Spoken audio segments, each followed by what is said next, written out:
우원식 국회의장님과 선배 동료 의원 여러분, 보건복지위원회 박주민 위원장입니다. 2007년 이후 18년 만에 합의를 이뤄낸 연금개혁 법안을 의원님 여러분께 제안하게 되어 영광이면서도 또 무거운 책임감으로 이 자리에 섰습니다.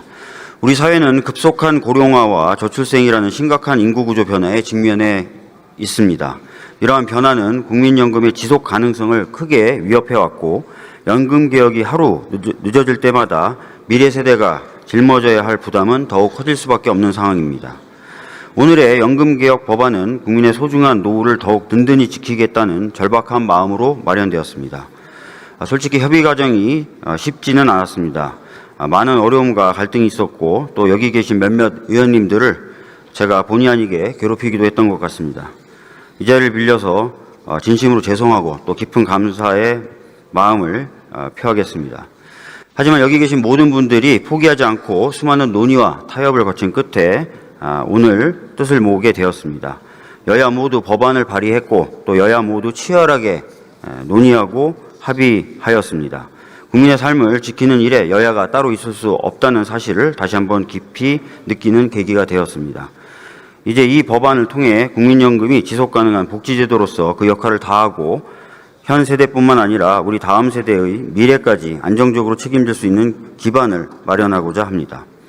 우리 위원회에서 의결한 국민연금법 일부 개정 법률안에 대해서 간단하게 설명을 좀 드리도록 하겠습니다.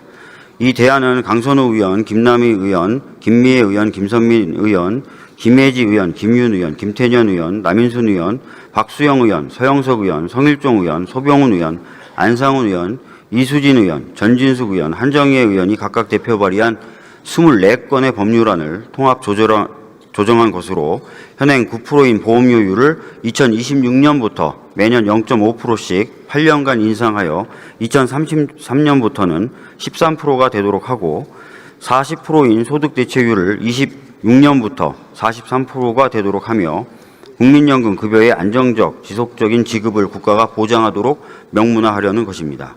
또한 현행 6개월까지만 가입기간에 산입되는 군복무 크레딧을 확대하여 최대 12개월 내에서 실제 복무한 기간을 가입기간에 추가로 산입하고 현재 둘째 자녀부터 인정되는 출산 크레딧을 첫째 자녀부터 인정하도록 하면서 50개월로 되어 있는 출산 크레딧 상한을 폐지하였습니다. 한편 저소득 지역가입자의 경우 보험료 납부를 중단하였다가 납부를 재개한 경우에만 연금 보험료를 지연해 오던 것을 재산, 소득 요건을 충족하는 모든 저소득 지역가입자에 대하여 연금 보험료가 지연되도록 납부 재개 요건을 삭제하였습니다. 법률안에 대한 자세한 내용은 좌석 단말기에 회의 자료를 참조하여 주시기 바랍니다. 이 법안에 대해서 아쉬움도 크다는 것을 잘 알고 있습니다. 하지만 이제 시작입니다. 여야가 합의하여 이 개정안을 마련한 만큼 앞으로는 보다 더 많은 내용을 그리고 보다 더 빠르게 처리할 수 있는 기반을 만들었다고 생각합니다. 다시 한번 이 법안을 만들기 위해서 노력해 주신 여야 모든 의원님들께 진심으로 감사드립니다. 감사합니다.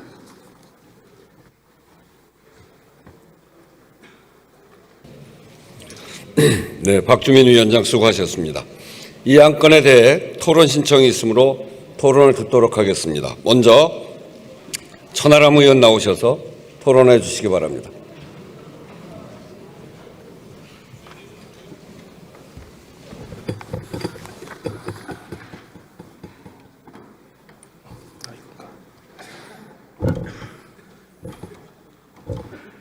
제일 높은 거군요. 네, 존경하는 국민 여러분, 우원식 국회의장님과 선배 동료 의원 여러분, 개혁신당의 천하람 의원입니다. 저는 오늘 본회의에 상정된 국민연금법 개정안에 대해 반대 입장을 밝히기 위해 이 자리에 섰습니다. 무려 18년 만에 거대 두 정당은 국민연금 모수 조정에 합의했습니다. 오늘의 합의를 이룬 것 자체는 평가할 만합니다. 그런데 더 내고 더 받는 오늘의 개혁안은 부모가 자식의 저금통을 털어 쓰는 것에 불과합니다. 부모가 둘이서 합의했다고 해서 자식의 저금통을 털어 쓰는 것이 정당화되지는 않습니다. 21대 국회에서 연금특위위원장을 지내신 존경하는 주호영 국회 부의장님께서는 소득 대체율이 43%든 44%든 자동 조정 장치가 없는 연금 개혁은 눈 가리고 아웅하기, 엄발의 오줌 누기라고 하시면서 연금을 받고 나가는 사람은 먹튀하는 셈이고 청년 세대 입장에서는 약탈이 된다고 하셨습니다. 실제 2023년 5차 국민연금 재정 추계에 따르면 소득 대체율을 현행 수준으로 유지하고 보험료율을 17%로 인상하더라도 재정 안정 달성이 어렵습니다. 소득 대체율 43%, 보험료율 13% 안으로는 지속 가능성을 확보하는 것은 불가능합니다. 결국 미래 세대에게 감당할 수 없는 부담을 떠넘기는 것입니다. 제 아들이 올해 우리 나이로 10살, 초등학교 3학년입니다. 제 아들 세대 입장은 누가 물어보기라도 했습니까? 미래 세대는 기성 세대를 부양할 능력이 없습니다. 1970년에 출생아는 100만 명인데 제가 태어난 1986년에 출생아는 63만 명입니다. 그런데 2024년에 출생아는 24만 명밖에 되지 않습니다. 기성세대가 만든 초저출산, 초고령화의 대한민국에서 미래 세대는 자기 한 몸 건사하기도 힘들 겁니다. 앞 세대에서 최소한의 폭탄 해체 작업을 해두지 않으면 뒷세대는 말 그대로 폭발하고 말 것입니다. 그런데 오늘의 합의안은 국민연금의 막대한 부채가 발생하는 것을 막기 위한 자동 조정장치 논의조차 뒤로 미뤘습니다.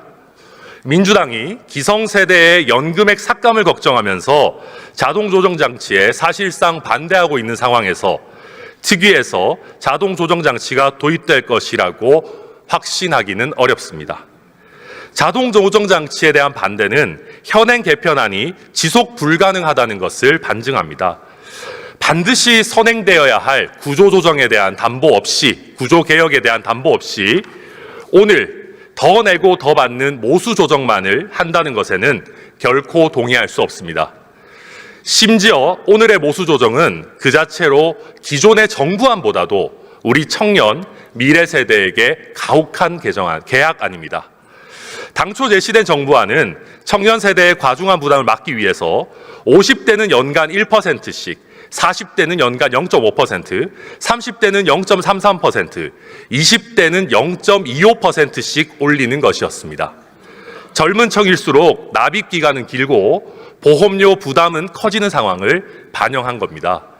그러나 이번 합의안은 전 세대가 8년간 매년 0.5% 인상으로 통일시켜버렸습니다. 우리 청년, 미래 세대에 대한 최소한의 염치는 있어야 되지 않겠습니까? 오늘의 합의안은 정의롭지도 공정하지도 않습니다. 폰지 사기라고 해도 과언이 아닌 폭탄 넘기기는 이제 그만하고 근본적인 구조 개혁을 해야 합니다. 자동 조정 장치는 물론이고 KDI가 말하는 신구연금 분리안을 검토해서라도 세대별 형평성을 강화할 방안을 적극 추진해야 합니다. 아니면 지금이라도 기성세대의 부담으로 국가 재정을 투입해서 연금 고갈을 반영구적으로 막기 위한 안을 함께 고민해야 합니다. 존경하는 선배 동료 의원 여러분, 기성세대가 추가적으로 누리는 혜택은 곧 청년세대, 미래세대의 호주머니에서 나올 수밖에 없습니다. 기성세대만을 위한 연금개혁이 아니라 청년 미래세대까지 지속 가능한 연금개혁을 위해서 선배 동료 의원 여러분께서 노력해 주실 것을 간곡히 부탁드립니다. 경청해 주셔서 감사합니다.